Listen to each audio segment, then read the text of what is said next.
Today's video is brought to you by Squarespace, my go-to for building a website and online shop. Hello, dear friends. In today's continuation of this painting series, I'm going to be trying out a new non-toxic paint thinner called Sennelier Green for Oil on the underpainting. If you'd like to see several hours of real-time tutorials where I recorded voiceover as I was working, along with hundreds of hours of exclusive content and monthly art rewards, feel free to check out my Patreon at patreon.com/happydartist. By the way, this video is not sponsored by Sennelier. I am trying out this product on my own to find a solvent-free solution for these hot summer days where I can't keep my windows open all the time for ventilation. Now, this bottle is quite pricey. It was about $25 for 250 milliliters, which according to my calculations makes it about 6 to 7 times as expensive as Gamsol. But a little goes a long way, so I'm hoping that this bottle can last me a while. I currently use it for all the purposes I would use Gamsol for underpaintings, toning my panel, and to clean my palette. But in order to not waste this precious thinner, I still do wash my brushes in Gamsol. I just make sure to do it outside where I can have full ventilation. According to the official product description on Blick, Sennelier Green for Oil Thinner is a safer, eco-friendly alternative to traditional solvents. Use Green for Oil Thinner just like a classic thinner. Mix it with your oil paints to make them more fluid and more suitable for underpainting. Made from renewable raw materials, this biosolvent is 100% safe. It's easier on your studio too. Green for Oil Thinner doesn't require special ventilation or storage, and it's biodegradable.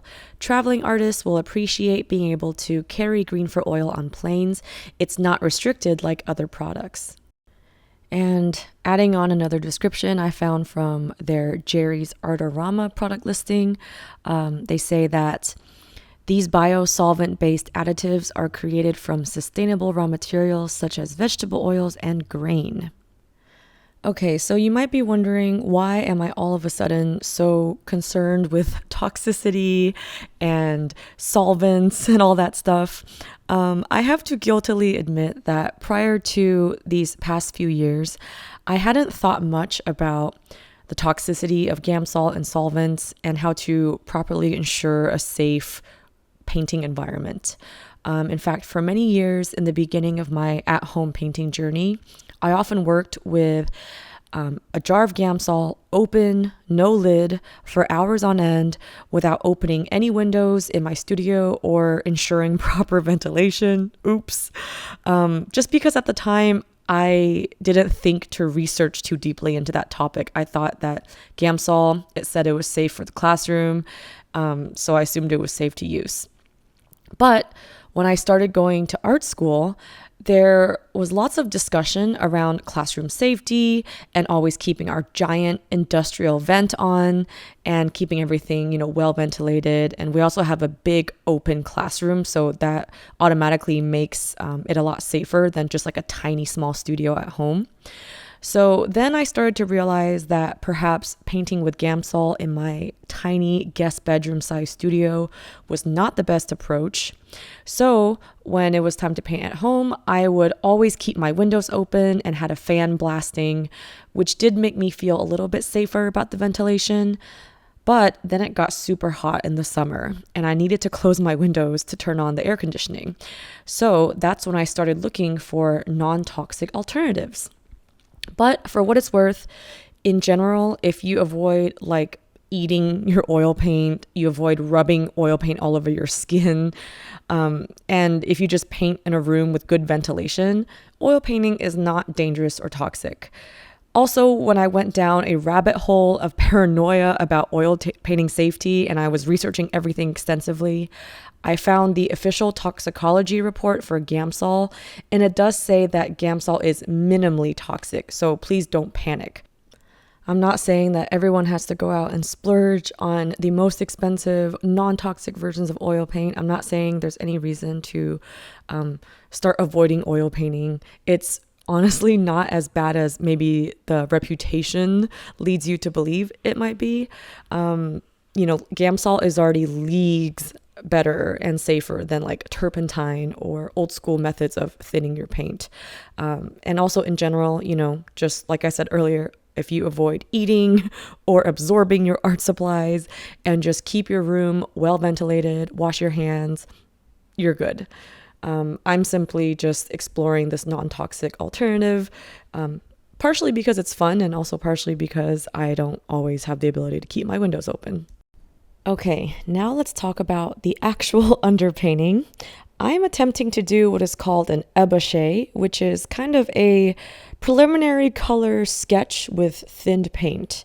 So instead of toning the panel just one color or doing a monochromatic grisaille where I render all the values, I'm instead focusing on the colors. So I'm blocking in the basic colors for every section of my piece, hoping that future layers can cover up some of the messier brushstrokes, but also keep some of the texture partially revealed on purpose in thinner areas such as the shadows.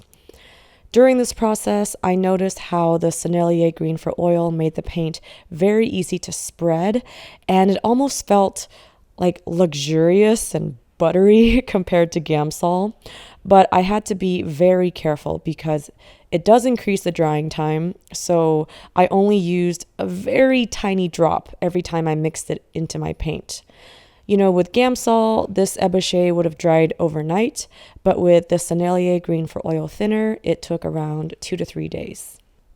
Overall, I found Sennelier Green for oil thinner to be comparable or even slightly preferable than Gamsol, longer drying time aside. But this is my first time ever using Sennelier Green for oil, so I suspect there will be a small learning curve, and I'm excited to continue documenting and sharing my findings with you all.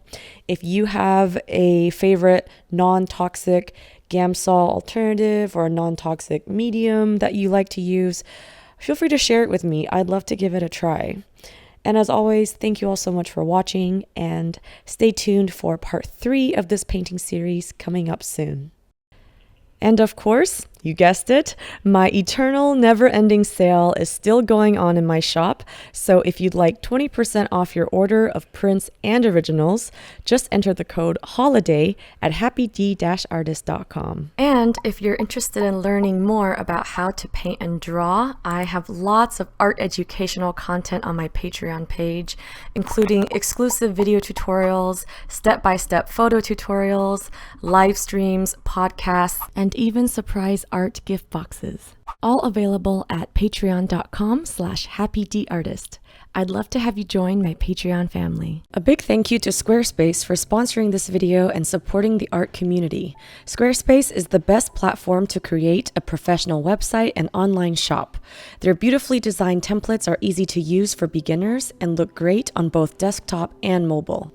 I've sold my art through Squarespace for almost 10 years, and I can attest to the quality of their online commerce features, whether you want to sell digital or physical items. They also provide useful analytics that help you make the most of your online business. Head to squarespace.com for a free trial, and when you're ready to launch, go to squarespace.com/happydartist to save 10% off your first purchase of a website or domain. Also, if you want to check out more artworks, works in progress, and just random daily artist adventures, feel free to check out my Instagram, and you can follow me at the handle @happydartist.